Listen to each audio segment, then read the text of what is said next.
I'm with Percy today from UBMAX, and we are excited to present you how we've improved the maintenance performances with this use case. So in this presentation, that's really a co-presentation, so I'm going to give you the business perspective, and Percy will add all the technical aspects that I don't master as well.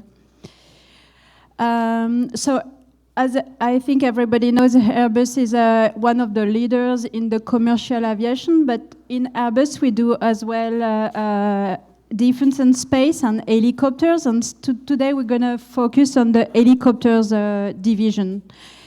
In the helicopters divisions, the main activities that we have are manufacturing, final assembly, maintenance, and test flights. So an helicopter has to last at least 30 years, so maintenance and repairs, it's really key all along the life of the helicopters. And when it comes to maintain some components, such as the blades or the dynamic components, you have to be very high skilled to maintain those components. So to give you an example, in a gearbox, you can have up to 300 parts, simple parts, that you have to individually inspect and take any decision on it. So our technicians, they have to be really focused on their task, on their technical task to take the right decision. The dynamic components, which is what we're going to focus on it today, are the heart of the helicopters. You know, when you are flying in helicopters and your main gearbox stops working, then you have no chance to push the pressure from the engines to the main rotor hubs, and then you get into trouble. And in these helicopters, you can have tourists, you can have kids, you can have coast guards, you can have your own family, and our technicians, our mechanics, they all know that. So safety, it's also key, and I hope this will help you to understand why we chose to focus today on the inspection step of the process. Everybody can understand me? I mean, it's okay? Yeah? Okay. So almost 2 years ago, when we analyzed what was our maintenance activity in Airbus helicopters here in North America, you know, big heads, we thought we knew everything about running a successful activity. And really quickly we discovered that, in fact, everything that we thought about, we knew about being ahead of the technology was wrong. So we really had to figure out a way to solve our performances issues in terms of cost, in terms of competitiveness, in terms of fleet time. And unlike what I've heard sometime this morning, it was not really a matter of having the nice and trendy smart glasses and find a way to use it, but it was just a matter of solving a competitiveness issue that we had and find the right tool for this. What we've learned during this analysis was that we had to take care about the lesson learned. And one of the lessons learned was that our technicians, they are not admin. Our mechanics, they can't waste their time in filling paper all along the process. They have to be focused on technical tasks. If we wanted to implement deeply changes, we understood as well that we had to change the mindset and the ways of working. And like I said, it's not because it was trendy or nice or shiny that we picked the smart glasses, but it was because we needed to ensure that it was working for the maintenance activity, and it solved our issue.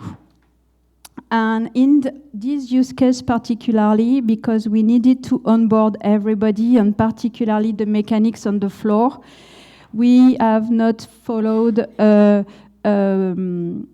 top-down methodology, but it was more a bottom-up. So really we spent time on the shop floor to listen to the mechanics, what was their issue, and listen to their proposal in terms of corrective actions.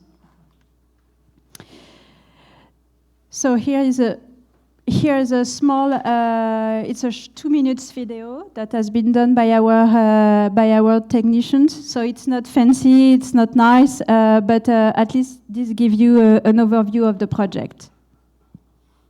Some people are under the impression that dynamic component inspection is only a technical activity. It is not. The technicians are struggling with huge administrative workload on SAP to ensure the traceability of every operation. The technicians have to stop what they're doing and go back to the keyboard to enter information, then back to the component. With this type of activity, it is very easy to lose your train of thought and question what you saw when you were taking the measurements. Rather than picking up minutes to fill SAP, the smart glasses will give us the opportunity to cut the administrative time by 41% and increase the reliability of the information recorded in SAP.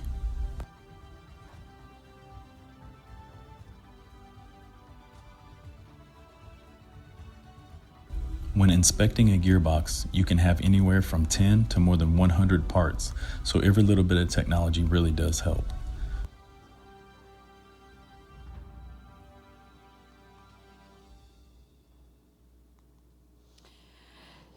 So the visual and dimensional inspection step was key for us because it's at this step of the maintenance process that the technicians decide which part they're gonna scrap, which part they're gonna keep, and which part they're gonna repair. So their decision leads to what will be the cost, what will be the quality, and what will be the lead time. And as a business owner, really that was important for me. It was not a matter just to give to those mechanics smart glasses, but really, I needed to have a business case and make sure that it's going to bring money and save costs for the company as well. So before, we had a lot of steps during this inspection, and you saw this on the video. They do a lot of back and forth from the computer, SAP particularly, to the parts, and it's really labor intense. This was leading to a lot of inefficiency and also a lot of inaccuracy in SAP. So that's really important because we are in aviation, so we are submitted to FAA regulation. We need to ensure traceability. We need to record everything in SAP. That's the tool that we are using all along the process. So that's really important for us that all the data that we have in SAP are accurate, because then we can use it also for all the data analysis that we are doing. So digitalize the data was key. Facilitate the SAP interface was also key, and that's really the strong focus, and the main message that we want to bring here. It's not only using the smart glasses, but it's using the smart glasses to interface, to make the connection with SAP, which is important in our case. And then, of course, increase the efficiencies of the technicians. So at the end, we don't have any paper during this step. Everything is done voice command. The technician is focused on the part, is taking the dimensions, is doing the visual inspection, and just by voice command, he records everything in SAP. He takes pictures, takes video. Knowing what we wanted to do was not really it was one step, but not really the main step. One of the main steps was to select the right partner and the right device.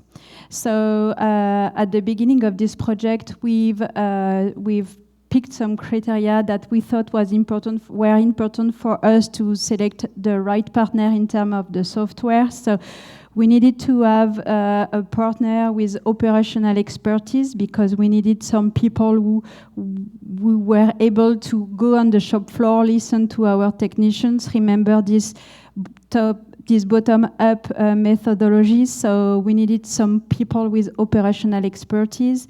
Flexible on SAP interface, because that was really key.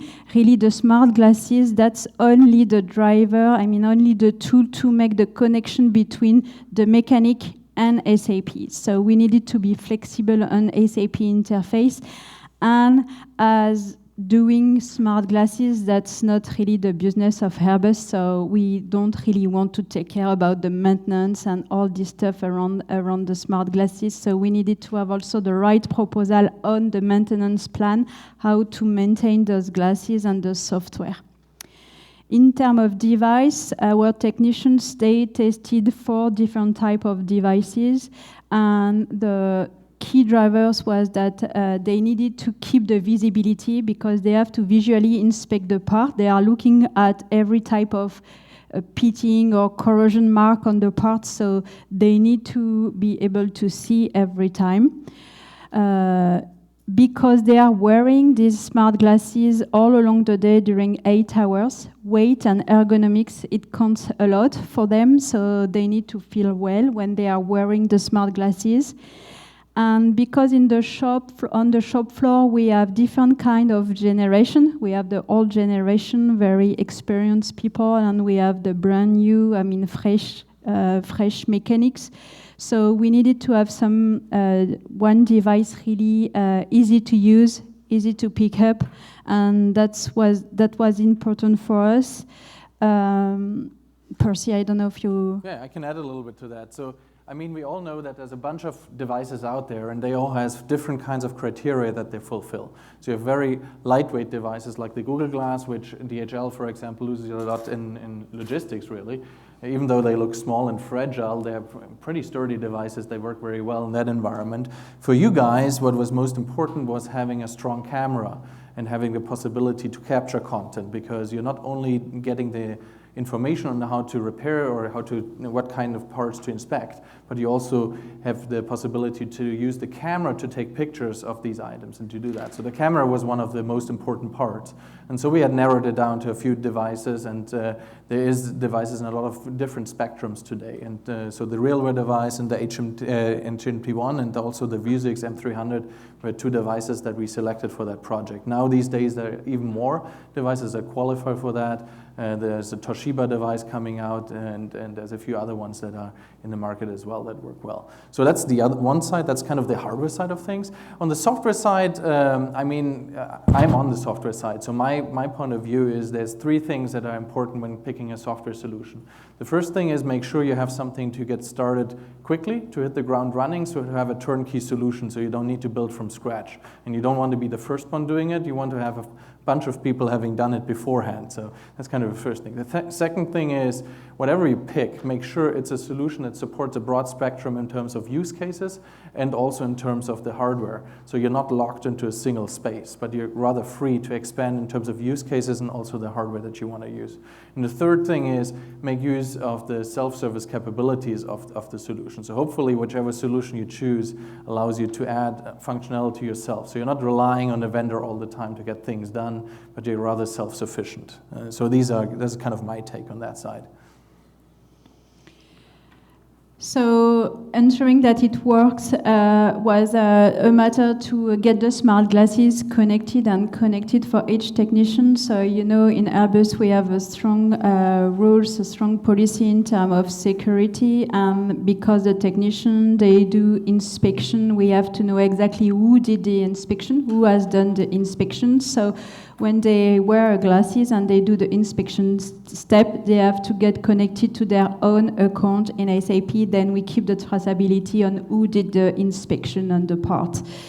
The interaction with SAP is really key. The smart glasses, that's just the way for the technician to be driven all along the process, and so he can get from SAP all the data that he needs to do the inspection, all the parts that he needs to inspect, and then he can enter in SAP back his decision, what he has found on the part, take pictures and videos, and record any text, any spell text that can help the customer to understand what was the default on the part and why it took this decision. So at the end, the result is that we needed to have a process lean and aligned with our SAP workflow, and all the data that are recorded in SAP has to be really highly accurate. So that's really key. Now the technician is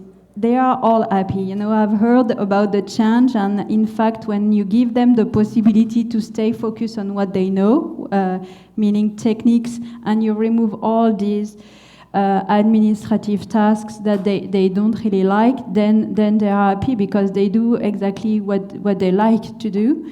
And it drives also the customer experience and build up the customer experience, because then really quickly now in one click we are able to issue inspection report with pictures and all the records that the technician has done all along the inspection step. Proceed. Absolutely. So, the cool thing is, the inspection part is only part of the process really here. It's actually I think we have some feedback here. It's a little bit of a bigger perspective really, and that's just the beginning. So it's a good example of picking a certain segment to get started in, to hit the ground running pretty much, and have a good way to expand to the other areas then later on, and not to overtake yourself in the beginning. Nevertheless, having SAP integration is one of the more complex projects. So if I take a look at the spectrum, Airbus is probably on one side of the spectrum, where I see quite a few familiar faces in the room where you use our solution pretty much out of the box, and you have not done any integration work, but you also have great results in doing that. So the spectrum is pretty big. I know that we probably have to speed up a little bit. We have 2 minutes, okay, and we'll be very quick. And so in terms of the integration point, so we have the SAP system on one side, and we have our server component, which we call our command center, kind of tapping into the SAP system. There's different ways of doing backend integration. Web services is probably the most state-of-the-art one, which we prefer to do, but there's a billion different ways on how to do it. We have quite a bit of flexibility here.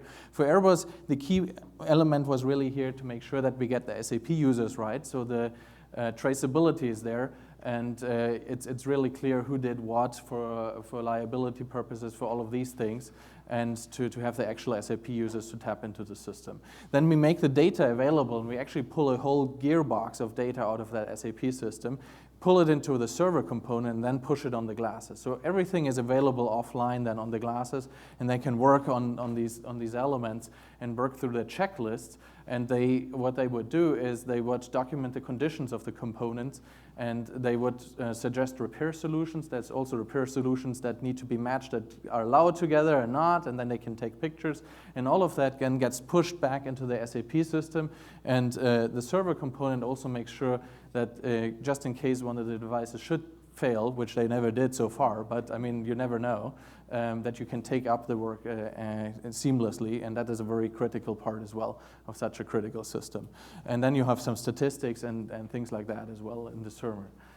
And which is great in this part is that we did not really waste our time in building all the library of the repair solutions and everything, because we had everything in SAP already. So we just use what we had in SAP. Yeah.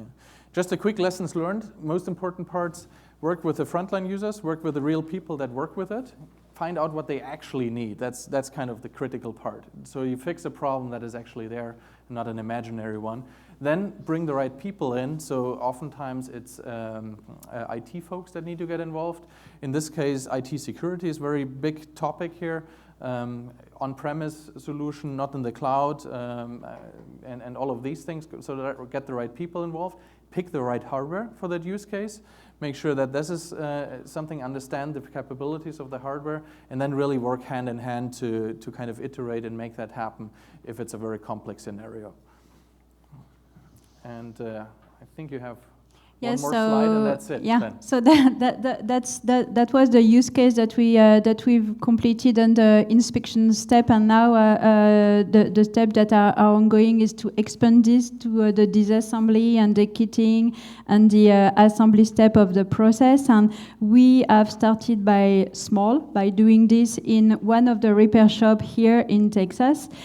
Because all the processes in Airbus helicopters are harmonized, and we do the same process everywhere in Mexico, in Brazil, in France, in Europe. So now it's just a matter to plug in the smart glasses in the other repair stations, and we can make it work really easily. So yeah, thank you.